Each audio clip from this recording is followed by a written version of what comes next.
Now let me just add a few comments specific to the most important risk discussed in this FSR. The difficulty that highly indebted households would have servicing their debt if they were to face a sharp decline in their incomes or a sharp rise in interest rates. This situation raises the risk that a shock to the economy could trigger a correction in house prices. The probability of this risk materializing is low, but if it did occur, the effect on the economy would be severe. This risk would be greater if house prices were judged to be overvalued relative to fundamentals. Now, bank economists have done some new research on this risk, highlighted in a box in this FSR and in a research paper released today on our website. Although there is considerable uncertainty around this question, various approaches, including our own, suggest that there is some risk that the housing market is overvalued, and our estimates fall in the 10 to 30% range. What impact do you think your comments will have in the real estate market as we look ahead to the spring market?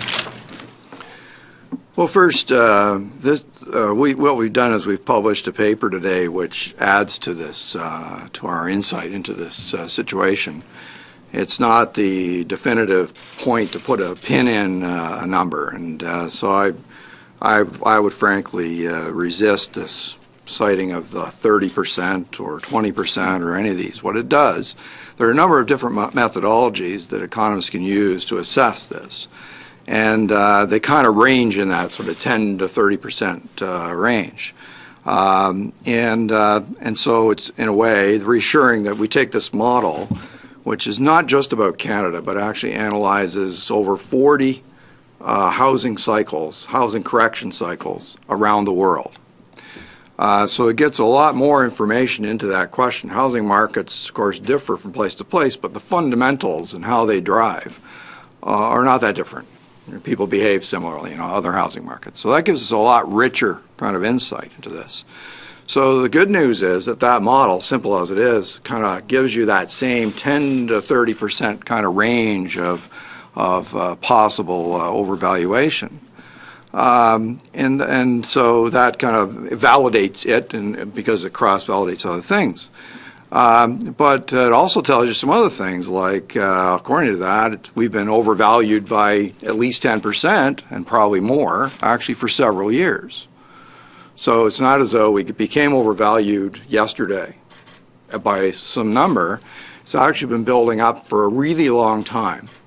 And as I said in my opening remarks, when you contrast that to 81, 82, and 91, thereabouts, there's a really big difference if you look at the charts in that paper. That in preceding those corrections in housing markets, we had a very sharp run-up in prices. And it was in the context of building inflation pressures overall. So often rising house prices are a symptom of exactly that. It's just part of the process. And so interest rates were rising, and of course we know what happened, that things slowed down, and there was a recession in both cases. So the housing correction then went into the recession period, so there were high unemployment was rising and so on. So you have all those ingredients, none of which are present today. And so the model can't do everything. It doesn't, for example, identify markets that have restricted landmass. So, for example, Hong Kong or Vancouver, where there's only so much space.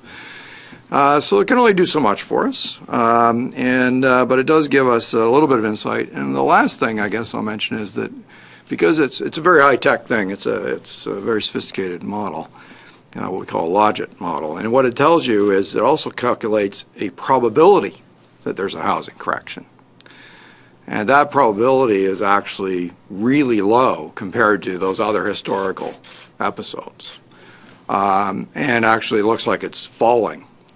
But I think the more important thing for us is that the model is about the past and now, and the question is what's happening next. Well, we believe the economy is gathering strength.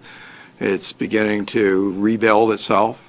It's going to create new jobs, and income is going to go up, and all those kind of metrics are going to start to look better. And so the sustainability of the housing market will be buttressed by that. So that's our main source of reassurance from this.